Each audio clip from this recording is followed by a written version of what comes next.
Soyons clairs, si au 3 avril, on arrive à réunir entre 1500 et 2000 personnes à Strasbourg, on marchera sur le Parlement européen. Si on veut libérer le pays un jour, tout se fera par l'action militante sur le terrain. Comme il faut être trop pour le oui, je dirais que je suis pour le non. Voilà, mais c'est juste parce que je suis un emmerdeur.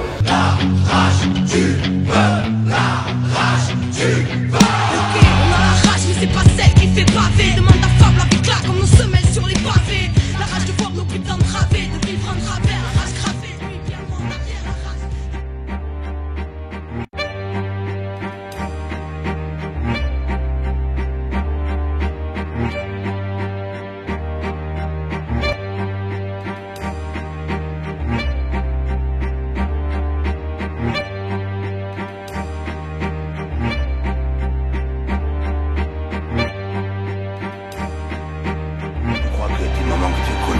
Les choses vont comme il faut. Matt.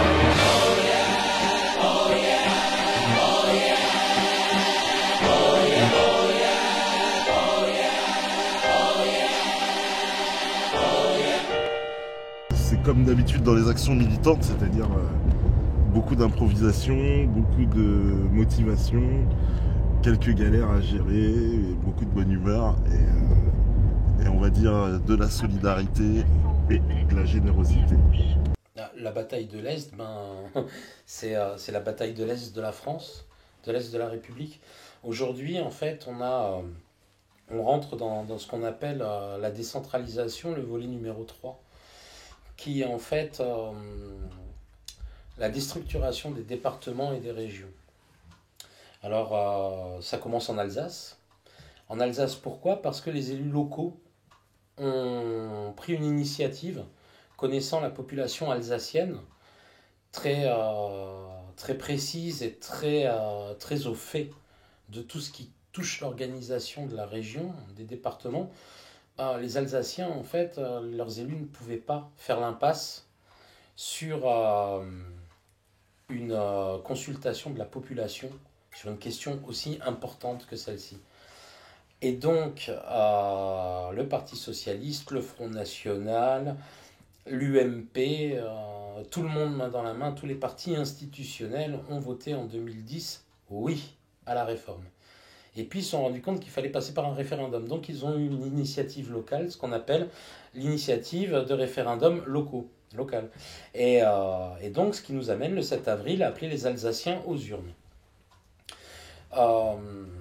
Ce qui était intéressant de voir, c'est que sous couvert de modernisation, de simplification et d'économie, il y a des enjeux qui sont cachés.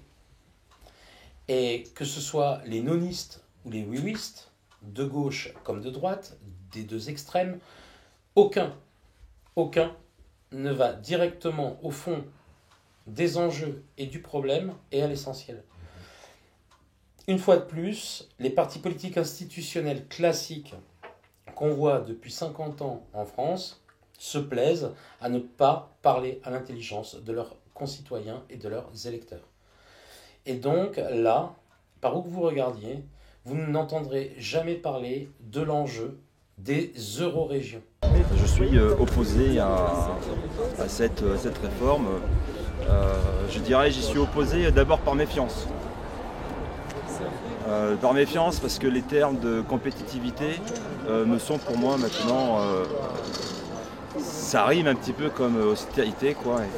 Et voilà, à l'origine c'est d'abord ça, quoi. Je ne connais pas les tenants et les aboutissants de tout, donc, mais le seul souci qu'on a par rapport à ça, je veux dire, c'est l'information qu'on a là-dessus, qui est relativement directive et qui est vraiment présentée, je veux dire, où il n'y a pas d'alternative, c'est comme ça et c'est pas autrement. Donc rien que pour ça, ça me gêne un peu. Après, je veux dire, est-ce qu'il faut être pour ou contre, ça, j'ai pas d'avis tranché, je veux dire, mais rien que comme il faut être trop pour le oui, je dirais que je suis pour le non. Voilà, mais c'est juste parce que je suis un emmerdeur. Voilà. Mais ce que j'aimerais savoir, c'est à qui ça profite, ce que ça apporte, est-ce que ça fait faire des économies, est-ce que ça... Enfin voilà, qui gagne quoi là-dedans? Et là, je ne sais pas, j'ai pas vraiment les réponses à ça. Les eurorégions, c'est simple, ça fait partie du programme de la Commission, qui est en fait le démembrement des États-nations, et bon, parlons de la France, de la République, au profit en fait d'eurorégions ethno-linguistiques, va comprendre, et qui datent même plus loin que le Moyen-Âge. Donc des patois même que les gens ont oubliés. On le voit par exemple avec le breton, qui a été quasiment reconstitué sous l'occupation. Et ils ont même hérité d'un drapeau d'ailleurs sous l'occupation. Donc les gars s'appuient là-dessus pour dire tout d'un coup ce sera quand même mieux d'être avec des régions ethno-linguistiques et puis un pouvoir centralisé dans la Commission et à Bruxelles.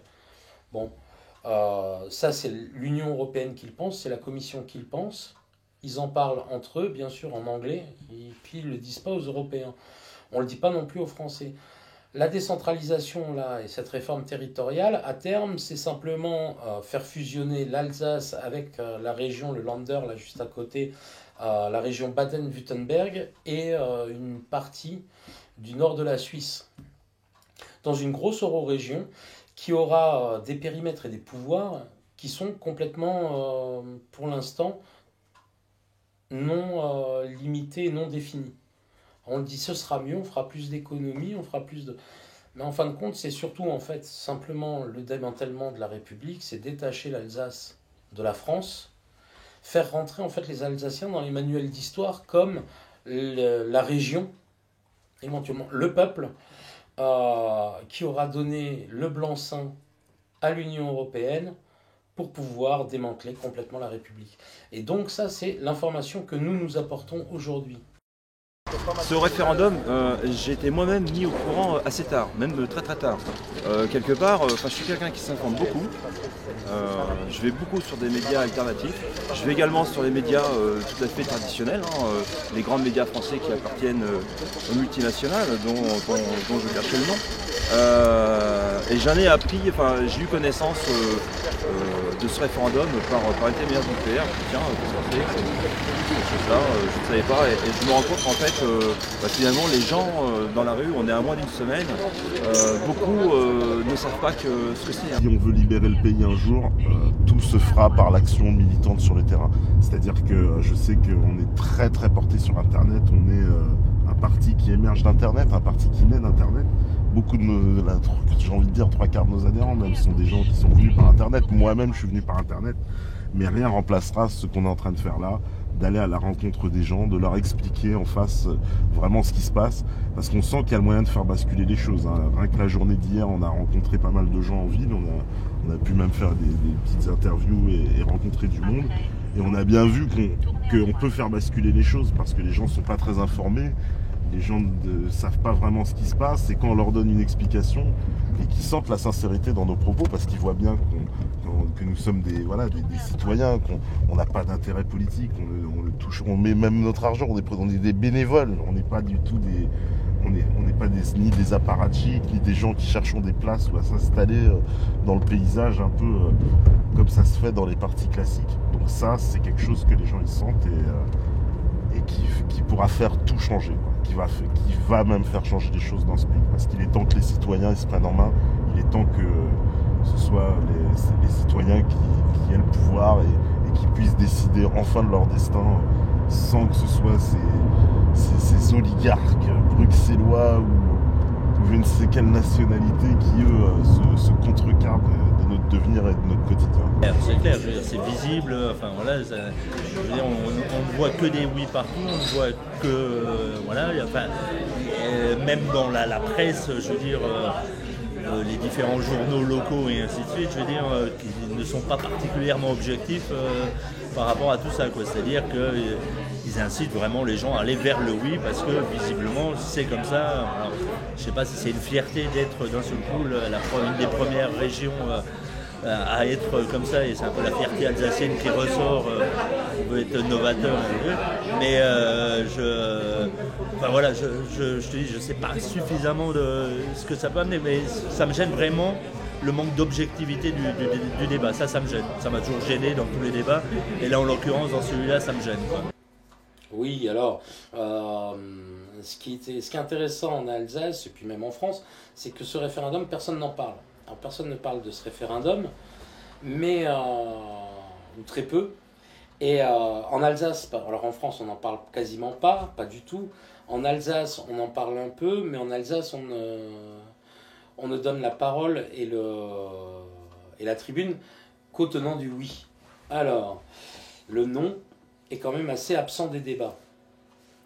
Ce qui est intéressant pour nous quand on est arrivé, c'est de voir que les journaux nous expliquaient les médias, que 75% des Alsaciens allaient voter oui au référendum. Quand on est arrivé, qu'on a commencé à parler un peu aux Alsaciens dans la rue, etc., on s'est rendu compte que les Alsaciens étaient dans un état d'esprit complètement différent. Leur état d'esprit, c'est de jouer l'abstentionnisme. Les Alsaciens nous disent qu'on les prend pour des pigeons, on les enfume. Ils sont très sensibles au fait qu'il n'y ait que le oui qui est le droit de chapitre. Et donc ils nous ont confié, sans qu'on leur dise qu'on était pour ou contre, mais ils nous ont confié qu'en grande partie, 8 fois sur 10, ils nous ont confié que le fait d'avoir que le chapitre du oui qui était ouvert dans les médias, ça cachait quelque chose. Donc, ce sont des gens de caractère, ce sont des gens de tradition, et ils ont, je pense, réagi avec leur nature et leur spécificité. Et donc, les Alsaciens qu'on a rencontrés sont plutôt pour se dire que s'il fera beau, ils iront pique-niquer, ou ils iront à Europa Park plutôt que d'aller voter. Et ce qui me gêne un peu justement dans le non, c'est qu'il y a pas mal de fachos qui sont pour le non aussi. Donc je fais gaffe quand même. Je fais gaffe quand même, quoi, parce que voilà, je connais pas suffisamment le sujet, donc j'ai pas non plus envie d'avoir le même avis que ces gens-là sur des sujets que je maîtrise pas, quoi. Voilà. Enfin, je te parle de la France, mais je suis pas non plus chauvin et ethnocentré ou républicano-centré. Il faut savoir que en 2014, l'année prochaine, c'est la Catalogne en Espagne qui va subir ce démantèlement, en tout cas cette attaque frontale pour démanteler le territoire espagnol. On a aussi l'Écosse. Et alors l'Écosse, ça c'est intéressant, mais on en parlera plus tard, on en parlera cet été quand on sera à Notre-Dame-des-Landes. Parce qu'on sera justement à Notre-Dame-des-Landes à cause de l'Écosse, le Pays de Galles et le nord de l'Irlande. Mais ça, on aura l'occasion d'en discuter. Puis 2016, tu auras la Normandie, la Provence, la Gironde éventuellement, et tout ce qui va suivre. Donc les gens n'ont pas ces informations-là, c'est à nous de les donner. Et donc venir en Alsace, apporter cette expertise-là, c'est important. C'est important, et puis ça nous permet aussi nous-mêmes de nous préparer à ce qui nous attend, parce que nous allons présenter des listes aux européennes. Et donc il vaut mieux connaître le territoire, et il vaut mieux connaître effectivement les pays frontaliers et même à côté nos voisins pour savoir à quelle sauce on va les manger et quels seront les dossiers qu'on défendra. On discute avec les gens, soit ils ne connaissent pas, soit ils se disent oh non, ça on n'en veut pas, on va se faire bouffer par Strasbourg, etc. Enfin, il y a quand même, on sent quelques rivalités entre le Haut-Rhin et le Bas-Rhin. Voilà, j'ai pas du tout le sentiment que le oui va l'emporter, mais vraiment pas du tout. Ben, l'opération, on l'amène avec nos petits bras et avec notre bonne volonté. Comme d'habitude, on n'est pas très nombreux sur l'orga total de l'événement. On a fait un appel à dons qui a très très bien marché. On a réussi à avoir la moitié de la somme de 5 610 €. On a eu la moitié en 48 heures, moins de 72 heures en tout cas. Donc ce qui nous a permis en fait de venir ici, d'être ici aujourd'hui. Effectivement, il faut qu'on tienne encore 11 jours. Et effectivement, on va avoir à la fin les factures, parce que même si on fonctionne même si on fonctionne avec nos fournisseurs, il va falloir à un moment donné les régler. Donc effectivement, on va relancer la semaine prochaine, courant de semaine prochaine, si avec la collecte de dons, etc., sur les tables d'information, etc., on n'arrive pas au bout, on relancera la collecte internet et la collecte internet. Alors l'accueil avec les locaux s'est particulièrement bien passé. On est très très bien logé dans un petit village alsacien qui s'appelle Soulsmat. Donc je sais pas si je prononce bien parce que les noms sont assez difficiles à prononcer hein, pour nous autres Parisiens, j'avoue. Mais en tout cas c'est très joli, il y a des vignes partout tout autour de nous. C'est un village d'ailleurs assez renommé et reconnu en Alsace pour l'excellence de son vin, que nous avons déjà eu l'occasion de goûter d'ailleurs, puisque nous sommes hébergés chez la famille Bosch, qui sont des vignerons très très connus dans cette région. Et je dois dire que voilà, l'endroit est particulièrement agréable.